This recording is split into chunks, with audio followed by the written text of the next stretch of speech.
Hi friends, എല്ലാവർക്കും നമ്മുടെ പുതിയൊരു വീഡിയോയിലേക്ക് സ്വാഗതം. ഇന്നത്തെ വീഡിയോയിൽ ഐലൈനർ ഉപയോഗിച്ച് കണ്ണ് എങ്ങനെ മനോഹരമായിട്ട് എഴുതാമെന്നുള്ളതാണ് നമ്മൾ നോക്കാൻ പോകുന്നത്. അപ്പോൾ ആദ്യമായിട്ടാണ് എൻ്റെ ചാനൽ കാണുന്നതെങ്കിൽ പ്ലീസ് സബ്സ്ക്രൈബ് മൈ ചാനൽ. തൊട്ടടുത്തുള്ള ബെൽ ഐക്കൺ കൂടി എനേബിൾ ചെയ്തിടണം. ലൈക്ക് ചെയ്യാനും ഷെയർ ചെയ്യാനും മറക്കില്ലല്ലോ. എന്നാൽ നമുക്ക് വീഡിയോയിലേക്ക് പോകാം. ആദ്യം നമ്മൾ രണ്ട് കണ്ണുകളും കോമ്പാക്ട് പൗഡർ അല്ലെങ്കിൽ സാദാ പൗഡറോടൊന്ന് തുടച്ചു കൊടുക്കുക.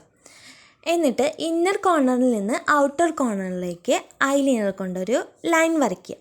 അതൊന്ന് പരന്നു പോയാലൊന്നും നമ്മൾ പേടിക്കേണ്ടതില്ല, അല്ലെങ്കിൽ തെറ്റിപ്പോയി അയ്യോ എന്നൊന്നും പറഞ്ഞ് മായ്ക്കാനൊന്നും നിൽക്കണ്ട. അത് പിന്നെ എഴുതി നമുക്കത് സെറ്റ് ചെയ്യാവുന്നതാണ്.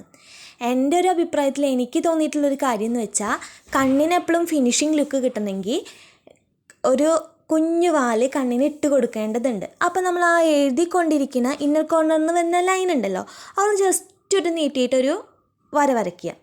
എന്നിട്ട് ഔട്ടർ കോർണറിൽ നിന്ന് അതൊന്ന് ജോയിൻ ചെയ്യുക. എന്നിട്ട് അവിടെ ഒന്ന് നന്നായിട്ടൊന്ന് ഐലൈനർ കൊണ്ട് എഴുതി കൊടുക്കുക.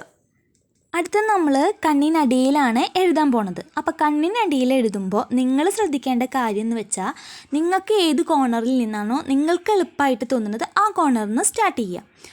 അത് എന്നിട്ട് മിഡിൽ വരെ കൊടുന്നെത്തിക്കുക. എന്നിട്ട് ആ മിഡിലിൽ നിന്ന് അപ്പുറത്തെ കോർണറിലേക്ക് അതേപോലെ എഴുതുക. കണ്ണിന് താഴെ നമ്മൾ ഐലൈനർ എഴുതുമ്പോൾ രണ്ട് കാര്യങ്ങൾ ശ്രദ്ധിക്കേണ്ടതുണ്ട്. ഒന്ന്, നമ്മൾ ചെറുതായിട്ടൊന്ന് കണ്ണ് വലിച്ചു പിടിച്ചിട്ട് താഴെ എഴുതുക. രണ്ടാമത്തത്, ഐലൈനർ ബോട്ടിൽ നിന്ന് ഒരുപാട് ഐലൈനർ എടുത്തിട്ട് കണ്ണ് എഴുതാതിരിക്കുക.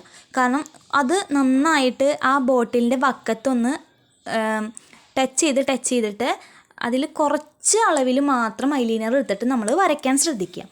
ഇപ്പം നമ്മൾ എഴുതിക്കൊണ്ടിരിക്കുന്നത് കഴിഞ്ഞാൽ അതിന് താഴെയായിട്ട് നമുക്കൊരു ബോർഡർ വരച്ച് കൊടുക്കേണ്ടതുണ്ട്. അപ്പോൾ അതിൻ്റെ സ്റ്റാർട്ടിങ് പോയിന്റിൽ നന്നായിട്ടൊന്ന് കറുപ്പിക്കണം. അത് കഴിഞ്ഞിട്ട് ചെറിയൊരു ലൈനായിട്ട് തൊട്ടരികിലൂടെ നമ്മൾ അപ്പുറത്തെ കോർണറിലേക്ക് വരയ്ക്കുക. അത് കഴിഞ്ഞാൽ ഐലൈനർ നമ്മൾ മുകളിൽ എഴുതി വെച്ചിട്ടുണ്ടല്ലോ, അതൊരു തലയ്ക്കുന്നല്ലേ, ആ ഒരു പോയിന്റിൽ നിന്ന് നമ്മൾ കണ്ണിൻ്റെ സ്റ്റാർട്ടിങ് പോയിന്റിലേക്ക് ഒന്നൊരു ചെറിയ ലൈനായിട്ട് ഒന്ന് ചെറുതാക്കി ഒന്ന് ലൈൻ ചെയ്യുക.